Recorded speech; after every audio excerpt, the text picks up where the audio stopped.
Заради неговите симптоми, коронавирусот не е лесно да се разликува од обичниот грип и од алергиите.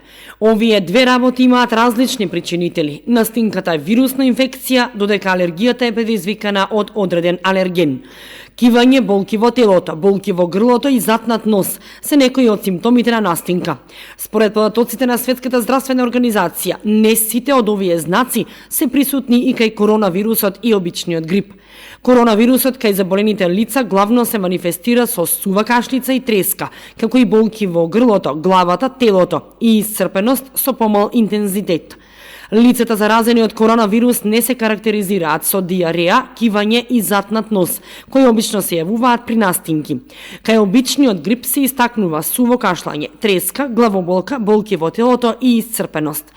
Лекарите со совети да се прави разлика од обичниот грип и коронавирусот, како и од алергиите, но сепак препораките се да се остане дома и на тој начин да се заштитат граѓаните.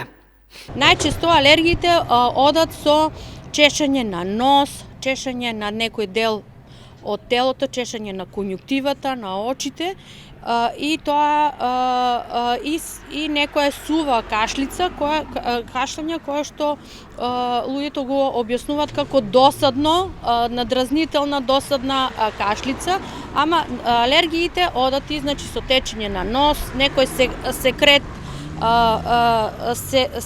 кој што не е интензивен, не е обилен и со самото тоа што има и чешање на конјуктивата, чешкање на нос, на сува кашлица, тоа се веќе знаци на алергиите. Типично за коронавирусот, додава доктор Алексова, е тоа што најчесто е асимптоматски или без симптоми и додека да се покажат симптомите, веќе тој човек може да зарази други лица. Значи го пренесуваат лица кои немаат симптоми. Затоа е препорачливо да се носи маски и заштитни ракавици и кога нема никакви симптоми.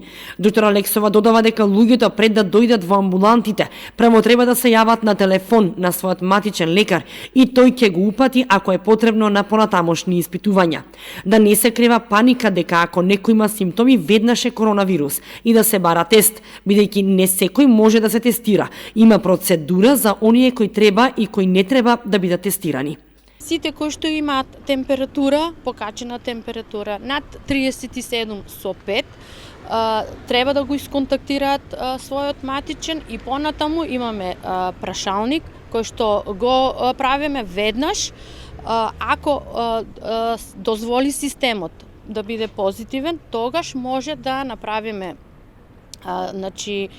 упат кој што пациентите се препраќаат во Центарот за јавно здравје, со тоа им даваме препораки и не, пак ќе повторам, не да дојдат во амбулантата. Пациентите треба да не контактираат преку телефон. Упатот ние, ако излезе да е позитивен, го креираме и тој го гледат лицата во Центарот за јавно здравје, лицето само треба да отиде и тоа носејќи заштитна маска и да се јави на одредениот термин кој што матичниот ќе му го каже. Во Центарот за јавно здравје Кочани, сите лица кои од матичен лекар се пратени со термин да се тестираат од коронавирус, потребно е претходно да се јават и да влезат од друг влез на центарот, секако со заштитни маски и ракавици. Доктор Алексова додаде дека термините закажани од мој термин пак ги откажуваат од мој термин, а не од матичните лекари. Се прегледуваат само итните случаи и така функционира во целата држава.